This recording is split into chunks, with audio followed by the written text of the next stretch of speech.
ಓ ಸಾರಿ ಪುಟ್ಟ, ಸ್ಯಾರಿ ತುಂಬ ಚೆನ್ನಾಗಿದೆ. ಯಾರಿಗಿದು? ಇವತ್ತು ನನ್ನಮ್ಮ ಬರ್ತಡೆ, ಅದಕ್ಕೆ ಈ ಸೀರೆನ ಗಿಫ್ಟ್ ಮಾಡೋಣ ಅಂತ ಇದ್ದೀನಿ. ನನ್ನ ಬರ್ಡೇ ಕರಿಯಲ್ವಾ? ನಮ್ಮಮ್ಮ ದೇವ್ರ ಹತ್ರ ಹೋಗಿದ್ದಾರೆ. ಓ ಮತ್ತೆ ಸೀರೆ ನನ್ನ ಅಪ್ಪನ ಕೈಲಿ ಕೊಡ್ತೀನಿ. ಅಪ್ಪ ಕೊಡ್ತೀಯಾ? ಎಲ್ರು ಹೇಳ್ತಿದ್ದಾರೆ ಇನ್ನೊಂದು ಸ್ವಲ್ಪ ದಿವಸದಲ್ಲಿ ಅಪ್ಪನೂ ದೇವ್ರ ಹತ್ರ ಹೋಗ್ತಿದ್ದಾರೆ ಅಂತ.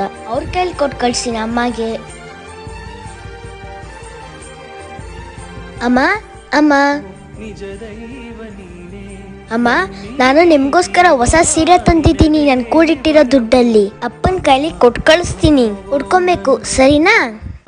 ನನ್ನ ಪ್ರಾಣ ನೀನೇ ಅಮ್ಮ, ನನ್ನ ಕಂದ ನಿನ್ನ ಪ್ರೀತಿ